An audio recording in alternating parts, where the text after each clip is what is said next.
C.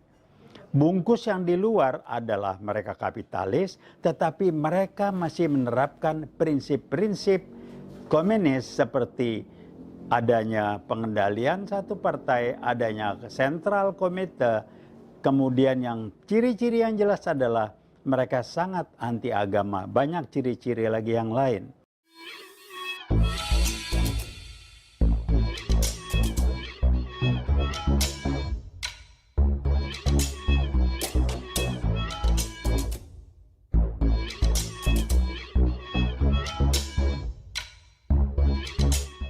Tonton video ini sampai selesai agar Anda tidak gagal paham.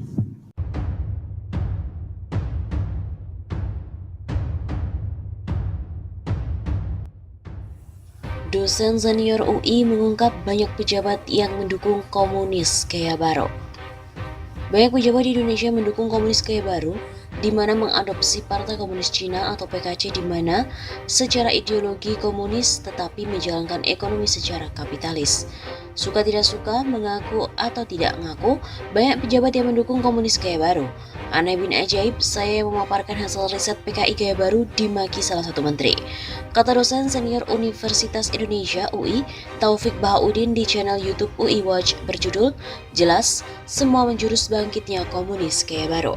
Taufik Bahaudin mengatakan keberadaan komunis gaya baru di Indonesia berdasarkan hasil riset mahasiswa untuk mengambil gelar doktor di UI. Komunis gaya baru ditampilkan olahan PKC, bungkusan di luar kapitalis tapi masih komunis seperti pengendalian satu partai, ada center komite. Ciri yang jelas adalah mereka sangat anti agama. PKI gaya baru berorientasi ke PKC, jelas Direktur Center Pengembangan Talenta dan Brainware UI ini.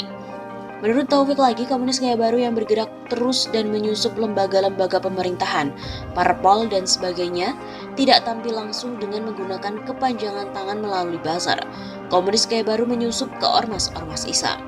Ciri-ciri yang harus disadari bahwa menjadi musuh besar PKI itu umat Islam dan harus dihancurkan, diperlemah dan diadu domba. Kedua, TNI diperlemah.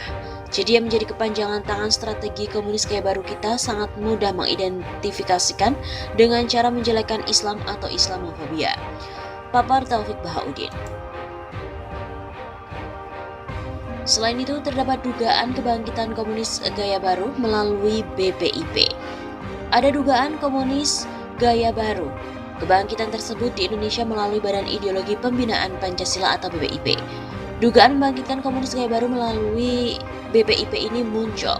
Begitu kata dosen senior Universitas Indonesia UI Taufik Bahaudin melalui channel YouTube UI Watch berjudulkan Jelas, Semua Menjurus Bangkitnya Komunis Gaya Baru.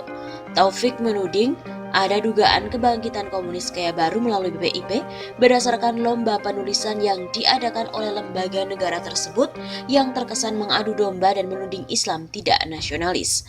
Saya sendiri Direktur Center Pengembangan Talenta dan Brainware Universitas Indonesia mengirimkan surat resmi ke BPIP bahwa Pancasila, falsafah dan dasar negara. BPIP seolah menjadi center komite di Partai Komunis Cina dan didasarkan riset masuk ke PDIP dan Parpol untuk mengendalikannya. Ripka Ciptaning bangga jadi anak PKI menjadi pengurus PDIP dan PDIP diarahkan untuk menyebarkan komunis gaya baru, ungkap Taufik. Taufik juga mengingatkan umat Islam serta TNI menjadi penghalang kebangkitan komunis gaya baru ini. Umat Islam harus dihancurkan, diperlemah dan diadu domba. Kemudian TNI diperlemah. Jadi yang menjadi kepanjangan tangan strategi komunis gaya baru, kita sangat mudah mengidentikan dengan menjelekkan Islam atau Islamofobia. Ia juga mengatakan ciri komunis muncul ke publik jika mendapatkan dukungan pemerintahan yang ada. Terkait dugaan Taufik Bahaudin, Redaksi Suara Nasional juga mencoba menghubungi Kepala BPIP, Profesor Yudian Wahyudi. Namun sampai saat ini, tulisan tersebut juga belum ada jawaban dari yang bersangkutan.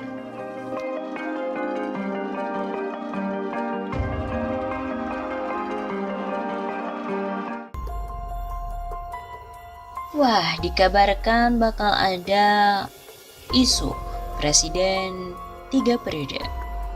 Jika Jokowi 3 periode, maka PKI yang jingkrak-jingkrak. Baru-baru ini seperti dilansir dari Detikcom, Bapak Reformasi Indonesia, Profesor Dr. Muhammad Amin Rais melontarkan dugaan bahwa Jokowi akan mengusulkan pasal presiden boleh menjabat selama 3 periode. Keinginan ini jelas menabrak amanat reformasi 1998 yang membatasi masa jabatan presiden hanya 2 periode.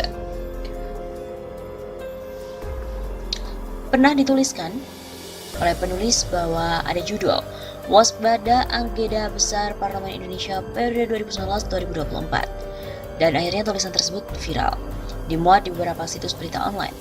Tulisan tersebut dirilis pada 15 Juli 2019 atau sekitar 12 Zulqa'dah 1440 di Facebook.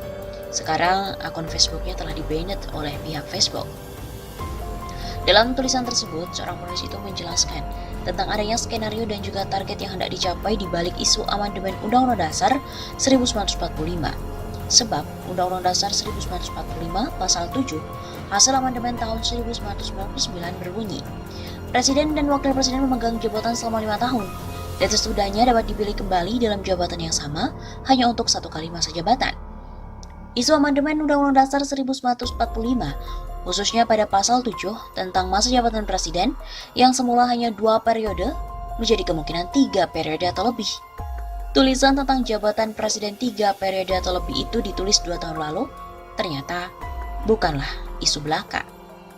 Sekedar mewanti-wanti untuk mewaspadai permainan Partai Komunis Indonesia. Dia juga paham Cina komunis melalui antek-anteknya dalam negeri ini.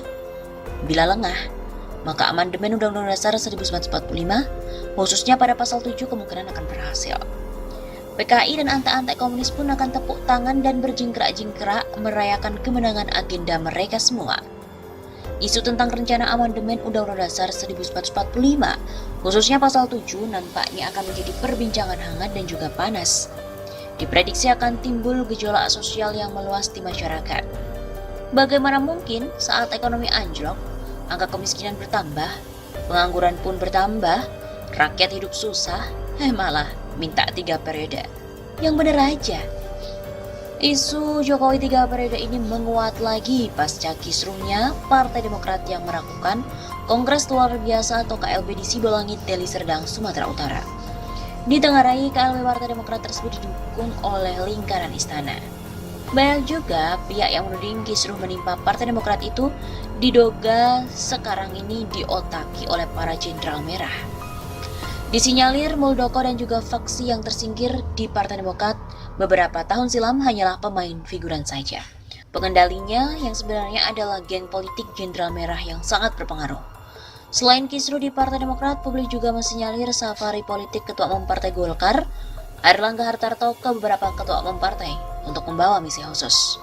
Tahun kemarin, Airlangga Hartarto juga melakukan hal yang sama. Misinya adalah RUU Omnibus Law Cipta Kerja atau Cilaka. Adakah safari Airlangga Hartarto tahun ini punya misi tertentu? Khususnya yang terkait dengan isu Jokowi 3 periode. Rumornya Airlangga Hartarto dikenal dekat dengan link Jenderal Merah. Rakyat sekarang ini dalam posisi yang sulit, sementara DPR dan institusi negara lainnya nyaris lumpuh. Mereka dikendalikan oleh segelintir orang dalam geng politik Jenderal Merah. Wajar saja bila ada kekhawatiran skenario 3 periode dan pelan-pelan mengarah partai tunggal. Mirip-miriplah sistem politik Cina komunis.